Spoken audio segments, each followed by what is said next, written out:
We continue our series on the Golan Heights with a stop here near the southern portion near the Sea of Galilee. Our visit will be to the el-Kanatir synagogue that's in the high ground before you would head downhill in the Wadi Samek down to the lake below. Our host today is Yair Mazur from Ami Travel. This is the synagogue. This synagogue is in the process of being rebuilt from its own ruins, and that crane you just saw is part of the equipment that is being used to move the rocks around. As we walk down the stairs and get ready to enter the synagogue, you can see off to the left the stones that currently still need to be collected and placed in the synagogue. The el-Kanatir synagogue ruins were discovered by L. Oliphant and G. Shoemaker in 1884, and it generally looked like this before they started rebuilding it. How did this concept of synagogue start? We have phase 1 synagogue and phase 2 synagogues.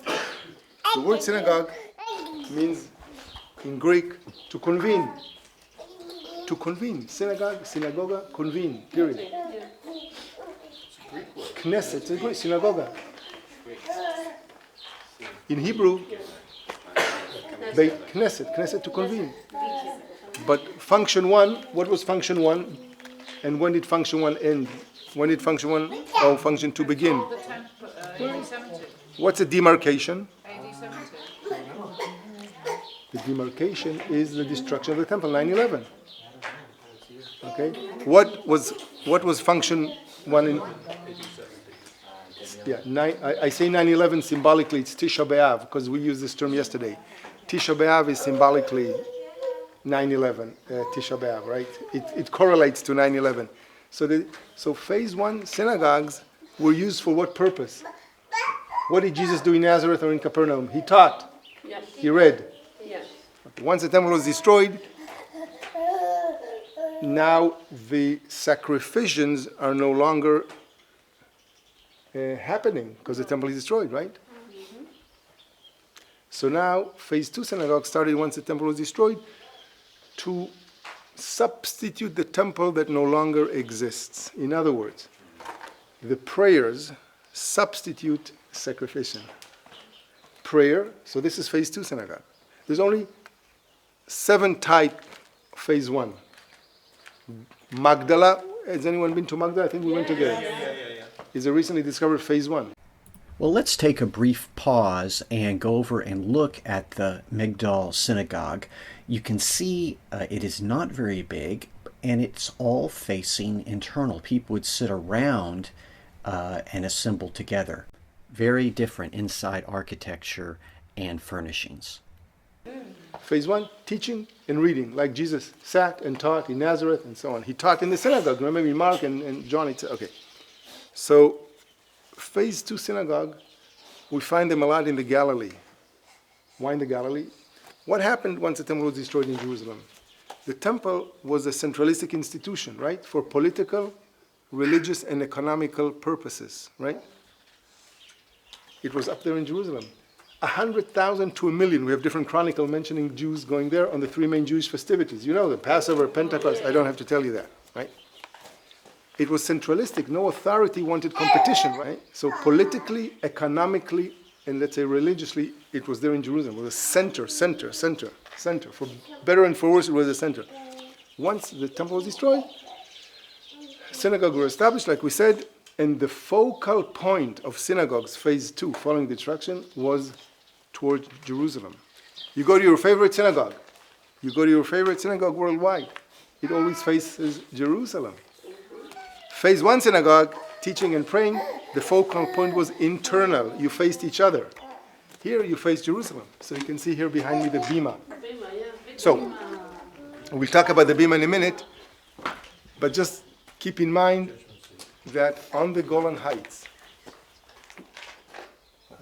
we recently discovered, I mean in the past 100 years, 30 synagogues that were built following the destruction of the temple. 100 approximately in the Galilee alone. Roughly 100, okay? different shapes, different forms, different typologies by historians, but the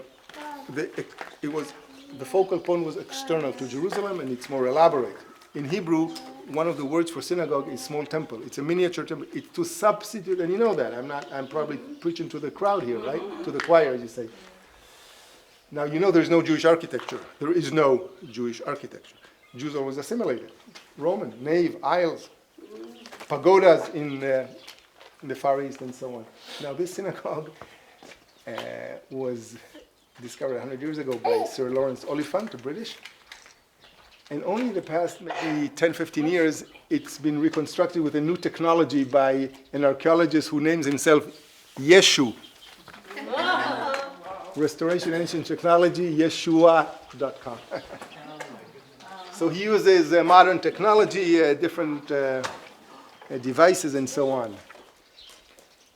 So you go to your favorite synagogue, on the wall facing Jerusalem, you'll find what? Decorations of artifacts that were used at the temple but no longer exist. They're gone, like the ark, right? So you'll find, not the ark, an ark.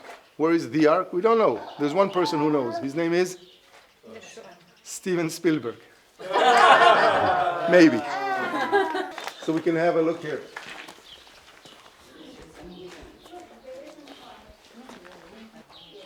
So you can see the, I can't tell you precisely, but maybe one of the stones has been reconstructed. I don't know which one exactly. But can you all see the candelabra? There's a few of them. Can you see candelabra? The menorah, right? What is this? This is the shovel for the ashes of the incense, from the altar of the incense. And this is a lulav and an etrog for Feast of Tabernacles, Feast of Booths, right? Because some stones have been reconstructed. There's another synagogue not far from here in Chorazin. Remember Chorazin? We find the seat of Moses. Remember the seat of Moses? Mentioned in Matthew 20. 30 on the Golan Heights, demolished basically, and close to 100 in Galilee. Why did the synagogue start here? What reason? This was mountainous, so the Jews could start phase 2 synagogue far away from the Romans. It wouldn't bother them, most likely. Question. It looks like up here that there's eagles. Yeah, that's a Roman symbol. We find it in other synagogues. But why would the Jews want a Roman symbol in their synagogue? And more. It's a Roman decoration. Now he assumes, the archaeologist, this is where they were positioned.